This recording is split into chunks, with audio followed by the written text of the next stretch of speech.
Ennio Morricone's house was unlike any other in Rome. Tucked away behind tall cypress trees, it was both elegant and secluded, a place where silence seemed to hang heavier than anywhere else. The maestro had spent decades there, writing scores that would echo through cinema history, and after his death, the property lingered in an odd half-life too charged with memory, too steeped in atmosphere. The new owners were a middle-aged couple from Milan, Giancarlo and Alessandra Rossi. They weren't celebrities, nor did they have any ties to the world of cinema or music. Giancarlo was a lawyer, steady and practical, while Alessandra was a restorer of antique books, fascinated by the past, but with both feet planted firmly in reality. For them, buying Morricone's villa was a dream, a chance to live in one of the city's most beautiful homes, and a symbol of success after years of hard work. At first, they treated the house with reverence. Alessandra insisted on leaving Morricone's study untouched, with its grand piano, shelves of sheet music, and walls covered in framed awards. But almost immediately, subtle disturbances began to unsettle them. Doors that had been closed at night would be open in the morning. The piano, long out of tune, would give off the faintest sound, like a single note struck and left to hang in the air. Giancarlo dismissed it as creaks and drafts, the sort of quirks any old villa would have, but Alessandra felt the weight of something more deliberate. Over the weeks, the disturbances grew. She began to hear faint orchestrations in the middle of the night, whispers of violins, the pulse of percussion, as though a symphony was taking form somewhere deep in the walls.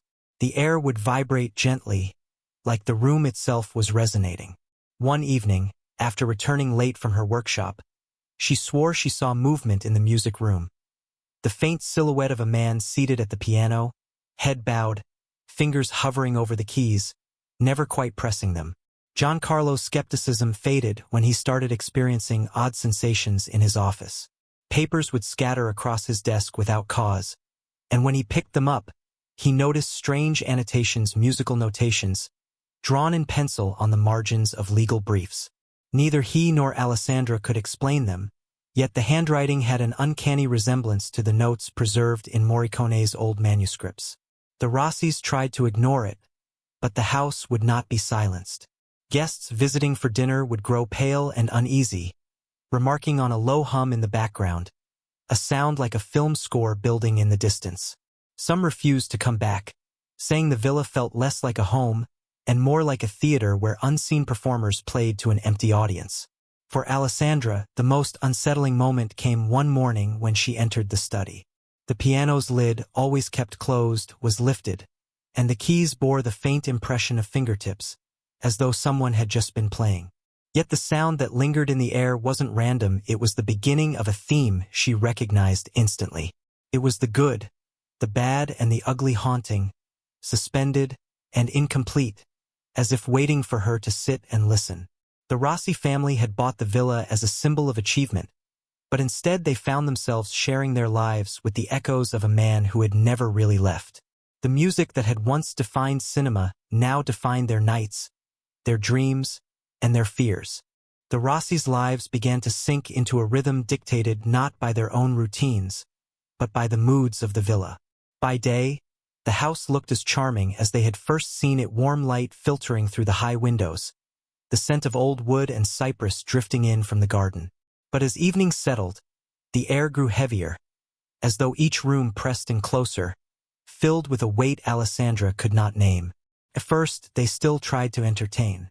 Friends would come from Milan and Florence, eager to see the legendary villa once inhabited by the composer whose music had shaped generations of filmgoers. These visits never lasted long. Guests who stayed past sunset would remark, quietly at first, that the silence was not silence at all. Some would tilt their heads and ask if there was a radio left on in another room. Others would rub their arms as though chilled, even when the house was warm. Giancarlo tried to laugh it off, pouring more wine and changing the subject, but Alessandra noticed the pattern. Almost everyone who entered the villa heard the faint strains of music that no one played. She herself had begun to notice something far stranger. The scores that Morricone had left behind, the yellowed sheets of music on his desk, seemed to shift ever so slightly. At first it was subtle, A page turned when she was sure she had left it closed, or a pencil mark that had not been there before. But within weeks, she began finding whole bars of music written anew, in neat handwriting that matched the maestro's. The notes did not belong to any composition she recognized, though they felt oddly familiar, like a half-forgotten melody from a dream. One night, unable to sleep, Alessandra crept into the study. The house was silent but charged, as though waiting. She stood by the piano, her eyes adjusting to the pale moonlight filtering through the tall windows. The keys were slightly depressed, as though someone invisible rested their hands upon them. Her breath caught in her throat. And then, without warning, the air trembled with a soft chord. The sound didn't come from the piano, it came from the walls themselves, the wood and plaster vibrating like a giant resonant body. She staggered back, her heart racing, as the music began to form. Strings swelling, horns rising, percussion like a distant heartbeat. It lasted less than a minute, then faded into silence so complete that her ears rang. She didn't tell Giancarlo at once. He had become withdrawn, spending long nights in his office where he claimed to be working. In truth, he was struggling with something he could not admit aloud. The documents he left on his desk were not just scattered anymore, they were rearranged.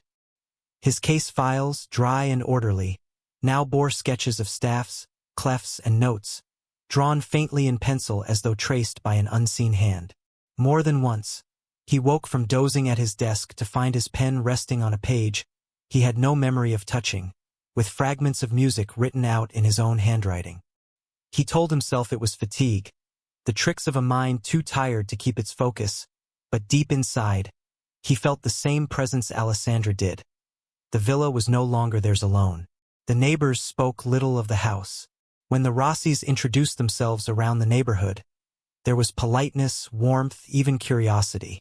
But when they mentioned the villa's history, a subtle shift came over people. Eyes darted away, voices lowered. One old woman, living across the narrow street, leaned closer to Alessandra and whispered in Italian, "A genius leaves traces. Some linger longer than the body. Be careful what you wake."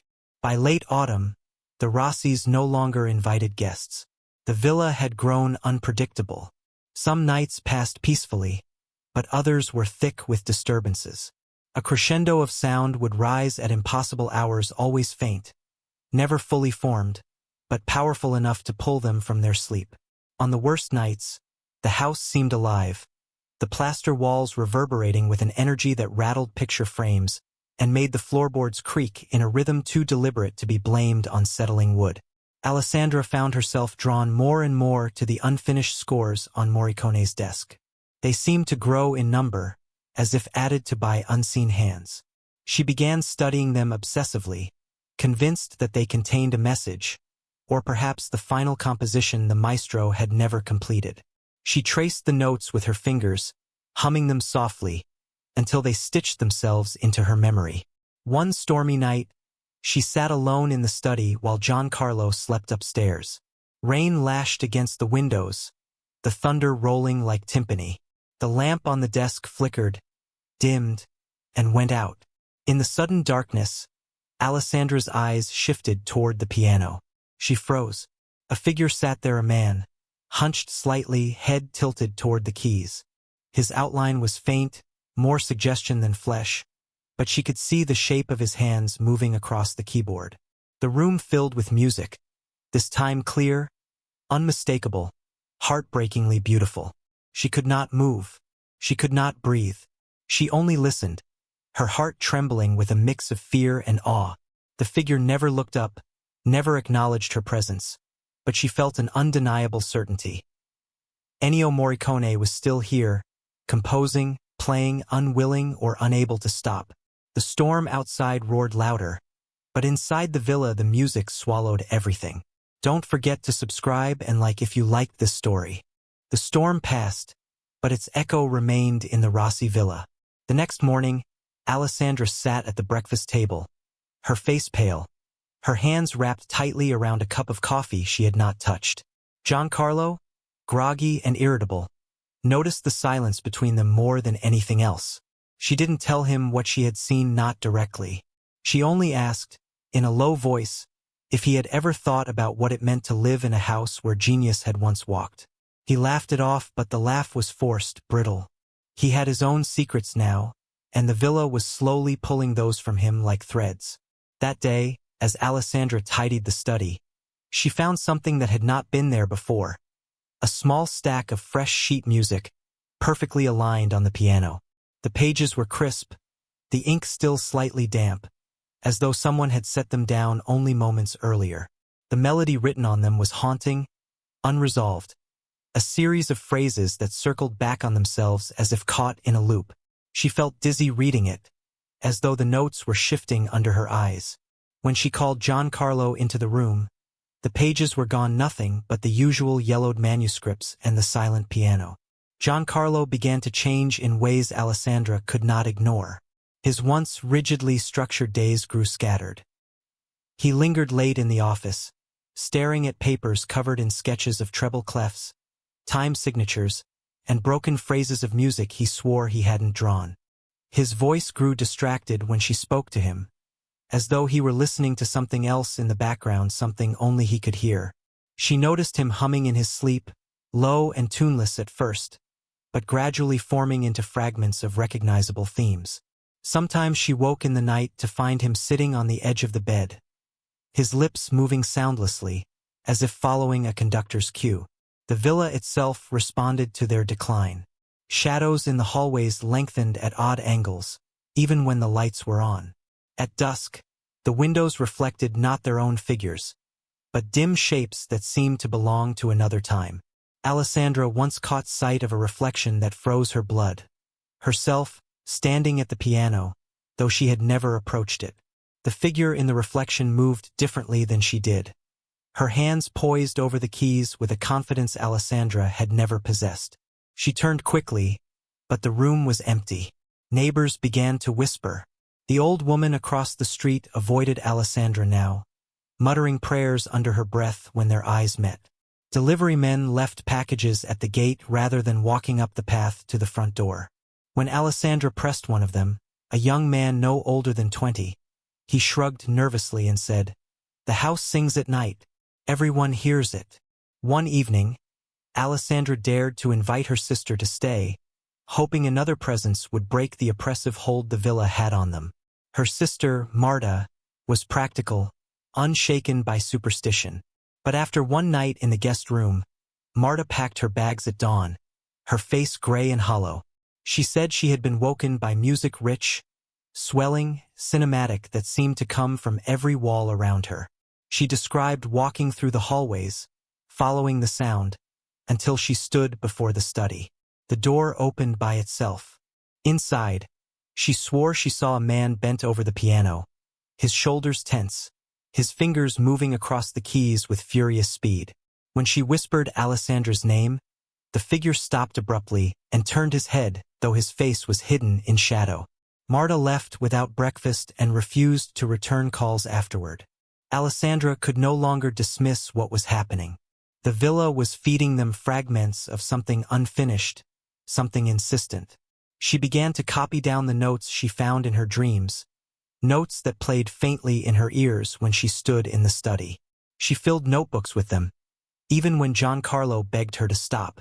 But she noticed he did the same secretly, in his office, filling margins of contracts with bars of music. They had become instruments, unwillingly participating in the completion of a work that had no end. One night, long past midnight, they both awoke to the same sound.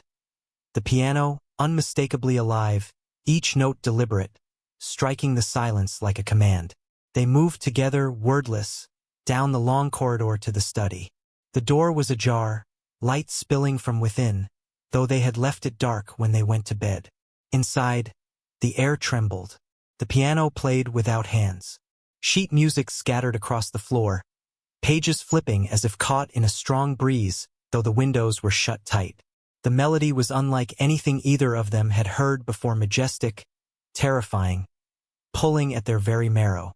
The room seemed to expand and contract with the rhythm, and for a moment both of them felt as though they were not in a villa at all, but in a concert hall filled with unseen listeners. Giancarlo tried to speak, but his voice was drowned out by the surge of brass and percussion. Alessandra felt tears streak her cheeks as the music climbed higher, then cut off, suddenly leaving the silence so sharp it felt like a wound. In the stillness, they both heard it, the sound of a chair being pulled back across the floor. And then, a man's voice, low and weary, speaking in Italian. Non è finito. It is not finished. The Rossis could no longer live in the villa without feeling as though every breath, every heartbeat, was measured against a score that did not belong to them. After that night, the night of the voice, they spoke little. Giancarlo kept to his office, Alessandra to the study, each drawn to their separate orbits but united in the feeling of being observed, guided, used. The house no longer felt like a home. It was a theater, and they were its unwilling performers. Alessandra grew pale and restless. She stopped visiting her workshop in the city. Instead, she sat at the piano for hours, though she had never been trained to play. Her fingers stumbled across the keys, but strangely, the sounds that emerged were not entirely her own. At times, her hands seemed to glide without her command, stitching together fragments of a melody that had haunted her dreams. When she stopped, drenched in sweat, she could not recall how she had played, only that the sound felt larger than her. Giancarlo, meanwhile, became consumed with writing. His legal briefs were forgotten, his pen now committed entirely to copying music he did not understand. The margins of his notebooks bloomed with notes and signatures, measures that filled pages in a frenzy. At night, when Alessandra passed his office, she could hear him muttering bar numbers, tapping his fingers against the desk as though conducting an orchestra no one else could see. The villa, once so grand, fell into disrepair. Curtains remained closed. Dust gathered in corners. The neighbors, already uneasy, noticed the shutters rarely opened anymore.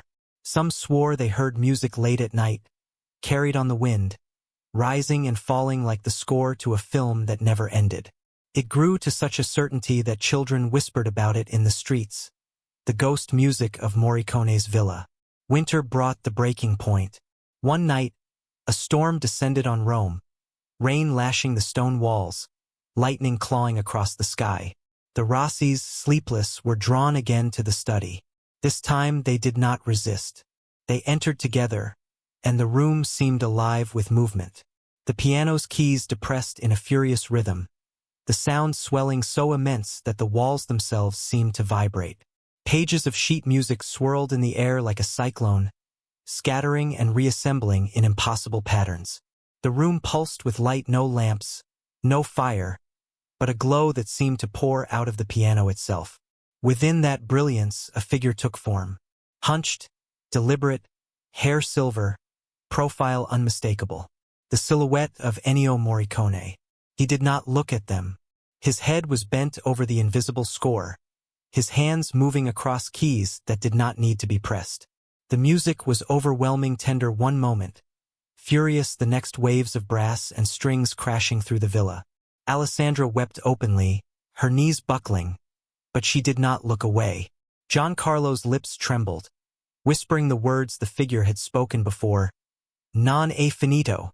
The words clung to the walls, vibrating through the floorboards, as though the entire house spoke them with him.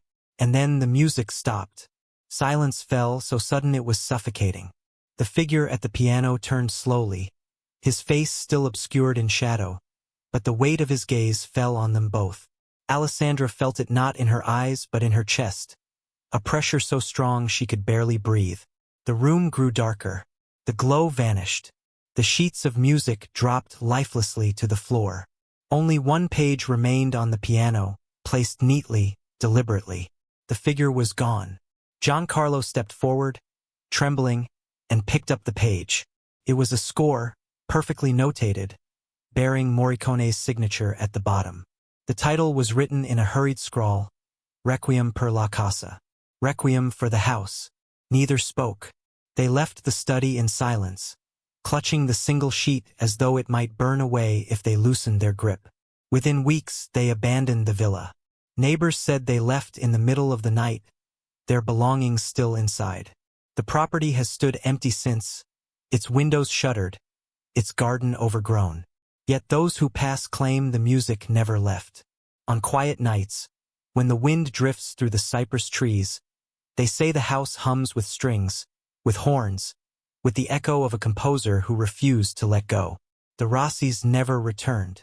But the villa remains, suspended between silence and song, waiting for its next audience. And for those who dare to walk close enough, the refrain carries still. Non è finito. It is not finished. Would you spend a night here? Comment below. Which house should I do next?